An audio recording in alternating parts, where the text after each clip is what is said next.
Boa tarde, eu me chamo Pamela e eu vou falar sobre a Etiópia no projeto do BRICS.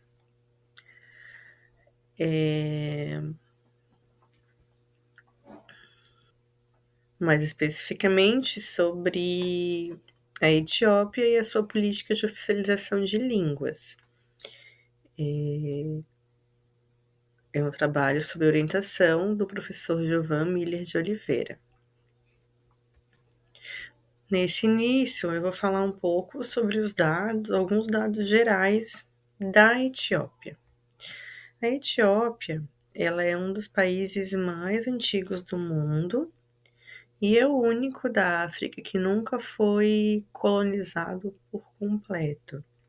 Durante o século XIX, quando os europeus invadiram quase toda a África, a Etiópia resistiu.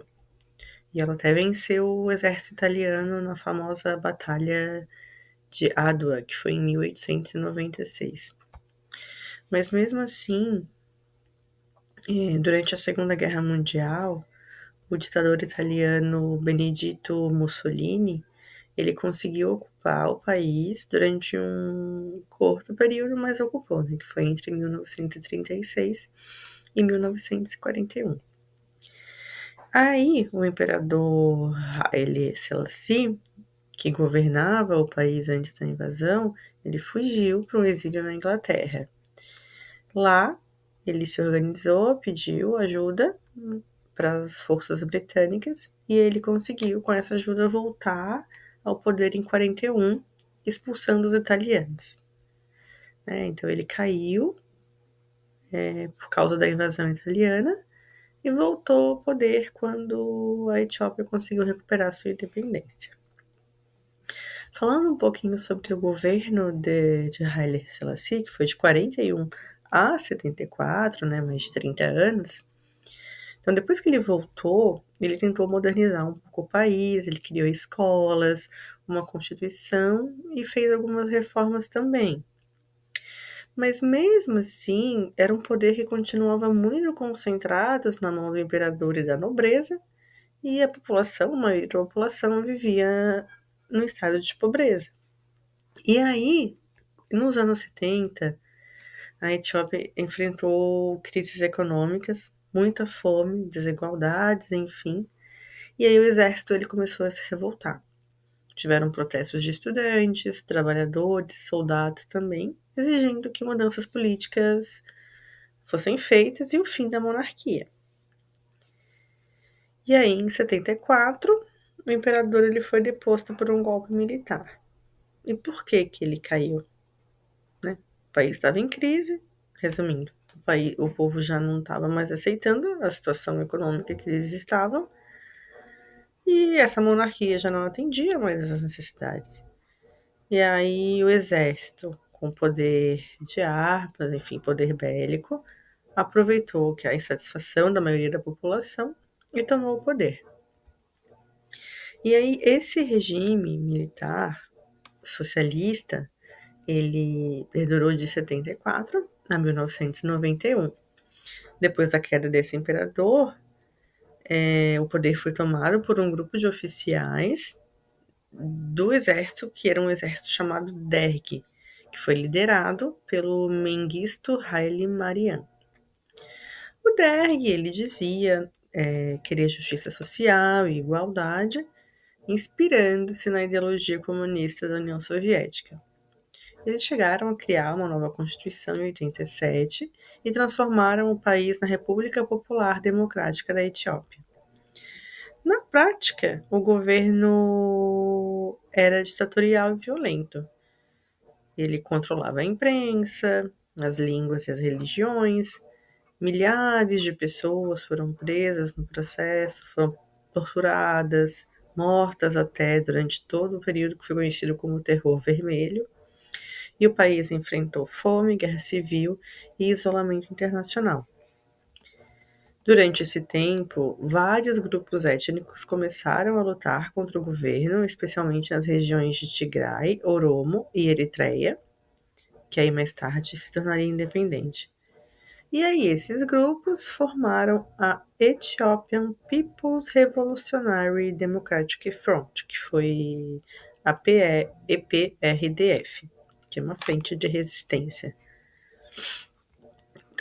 Então era um regime autoritário, não era popular, e por conta de diversas guerras internas ele foi se tornando enfraquecido. Paralelo, a economia estava arruinada, e o apoio da União Soviética, que como perdeu a Guerra Fria, acabou. Né? Não tinha mais investimento, enfim.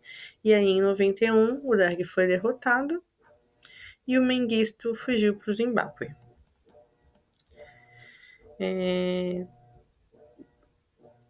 Após a queda do Derg, a EPRDF ela assumiu o poder e prometeu construir um Estado democrático. O país precisava, obviamente, se reorganizar. Tinha mais de 80 povos e línguas diferentes, e o antigo modelo centralizado tinha causado muito conflito. Então, o EPRDF iniciou um processo de transição constitucional e que tinha como objetivo criar um federalismo baseado na diversidade étnica e linguística. Aí esse processo resultou na Constituição Federal Democrática da Etiópia, que foi promulgada em 1995. Então, a ideia principal era dar autonomia e reconhecimento aos diferentes povos do país, tentando evitar, assim, novas guerras civis. E essa Constituição de 95, ela trouxe mudanças, né? O país deixou de ser centralizado e passou a ser uma federação dividida em regiões autônomas ou estados. E cada estado é formado com base em um grupo étnico principal, que pode ter o seu próprio governo, parlamento e também a sua língua oficial. Sobre as línguas oficiais, o artigo 5º da Constituição ele é um dos mais importantes sobre essa língua. Ele diz que a língua de trabalho do governo federal é o amárico e as línguas de trabalho dos estados serão determinadas por cada estado. Isso significa que o amárico daí ele é usado no governo federal, assim como o português no Brasil, mas cada estado pode usar a sua língua oficial, por exemplo, Oromo, Somali, Tigrinya e etc. Isso valoriza a diversidade linguística e dá direito cultural e político aos povos locais. E aí o artigo 39, ele vai um pouquinho mais a fundo, ele vai dizer que cada nação, nacionalidade e povo da Etiópia tem o direito de se autodeterminar até a secessão, se assim for necessário. Que, na verdade, em teoria, né? Porque um grupo ele pode até, por diversos motivos, enfim, decidir se separar formalmente e formar um novo estado, mas é que na prática isso é praticamente impossível de acontecer. É mais, sim, digamos, para dizer, né, simbolicamente que o povo tem uma autonomia, mas que se for precisar usar desse artifício, é bem possível que isso não aconteça. A ideia é proteger a identidade cultural e linguística e garantindo espaço, em teoria, político para todos. E essa Constituição ela também promete liberdade de expressão e religião, ela promete igualdade entre homens e mulheres, o direito à educação na língua materna, isso é muito importante, e a proteção das minorias. Os desafios atuais, mesmo com uma Constituição democrática, esse grupo, o EPRDF, ele continuou no poder por décadas, muito tempo. E na prática, né, na realidade, pouca liberdade política. E o modelo de federalismo baseado em etnia gerou novos problemas. Né? Muito tempo, um poder centralizado, muitos grupos. Então, algumas regiões queriam ter, de fato, mais autonomia, outras enfrentavam conflitos por território, e aí houve uma guerra recente na região do Tigray, que foi entre 2020 e 2022. Dando continuidade, eu vou falar um pouquinho sobre a Etiópia dentro do BRICS.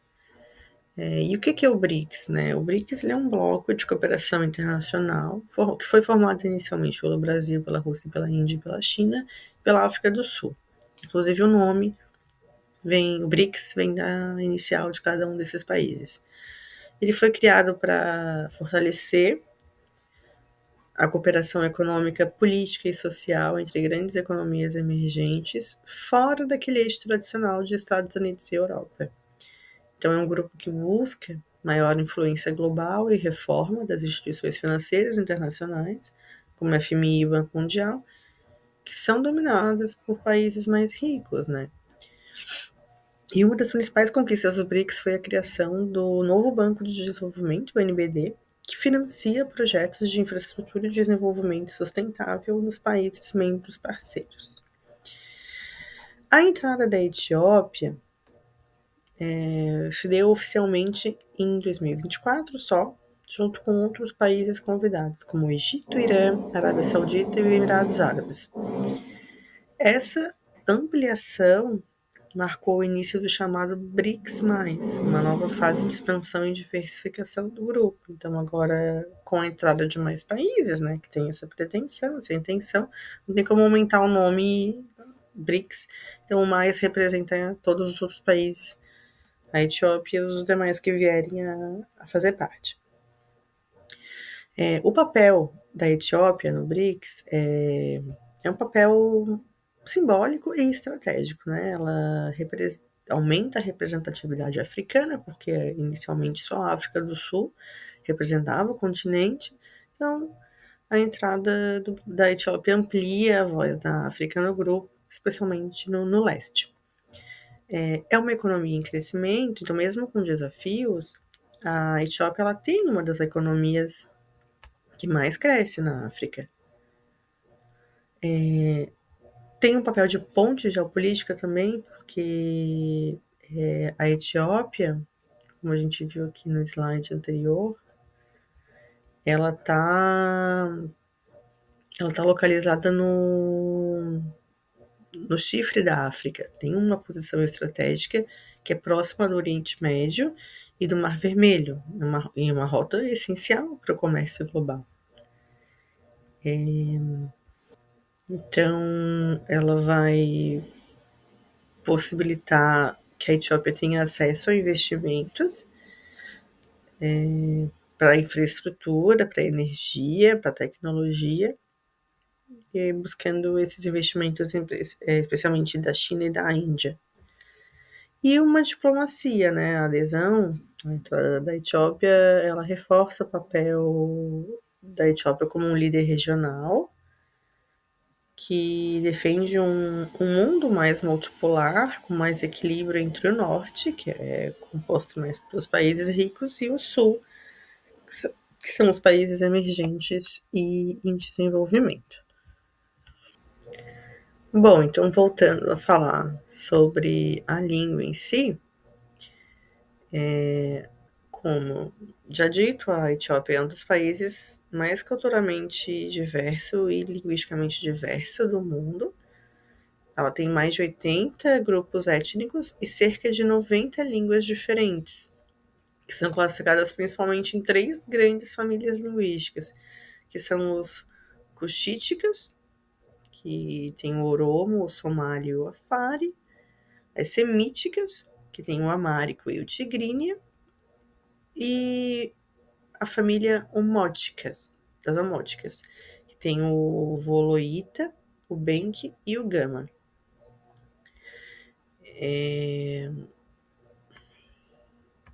Bom, então, antes de 74,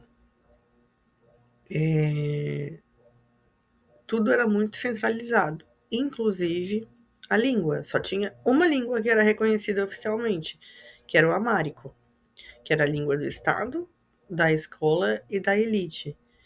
E foi imposto como uma língua da administração pública, do exército, da educação, dos documentos oficiais de toda a população. E mesmo sendo falado só por apenas aproximadamente 20% da população, o amárico ele era tratado como uma língua de unidade nacional. Aí, em 74, com o regime militar, continuou centralizado, como a gente viu, né? O poder se manteve centralizado. Ele, em teoria, né, promovia, divulgava, vendia essa questão da imagem, da igualdade entre os povos, mas na prática, não, né? E com relação à língua amárico, ele continuou dominante. As escolas seguiam usando o amárico como a língua principal. A identidade linguística dos povos não era a prioridade de fato. E a censura e o controle político acabaram impedindo debates sobre a diversidade, que incluía também a questão do multilinguismo. Porque o DEG, ele via, esse grupo militar, ele via a unidade linguística como uma ferramenta para fortalecer o Estado socialista. E aí é de se imaginar, né? E de fato aconteceu que essa padronização, ela forçou, a padronização forçada, ela provocou ainda mais a resistência dos outros grupos. Os grupos começaram a lutar por direitos culturais, linguísticos e políticos. E aí, em 91, quando o DERG cai, ele tem essa virada para o federalismo linguístico, o EPDRF assumindo o poder mudou completamente, porque ele era formado por movimentos étnicos que defendiam, né, a autonomia cultural e linguística. E aí, a partir desse período de transição, começou a se discutir uma nova Constituição, e aí que ela refletisse também a multicultura, as diversas culturas do país, o multilinguismo do país, e que não fosse uma nação de uma língua só. E aí foi a Constituição, na verdade, né, de 95, que foi a representação do marco do multilinguismo, porque ela determinou, como a gente viu, que todas as línguas e os povos são iguais e têm os mesmos direitos. Então, com o artigo 5, que é o artigo relacionado à língua, o amárico continua sendo uma língua importante, ela é a língua de trabalho do governo federal, ou seja, os documentos oficiais no parlamento, nos tribunais, a comunicação entre os estados, tudo se dá em amárico. Mas cada estado ele pode escolher a sua língua como língua oficial.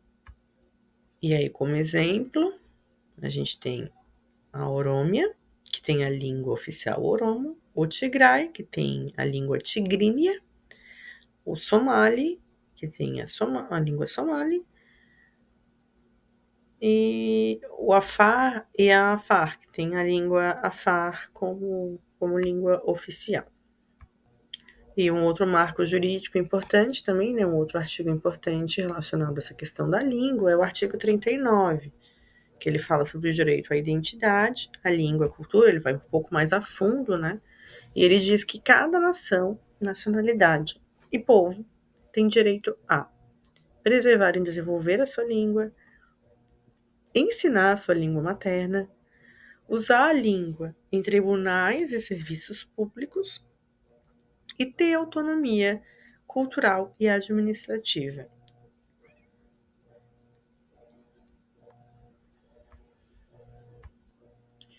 E aí no próximo vídeo a gente vai falar sobre a língua na educação, né? Como que as escolas podem tratar o ensino da língua materna a partir dessas mudanças políticas todas que aconteceram na história da Etiópia.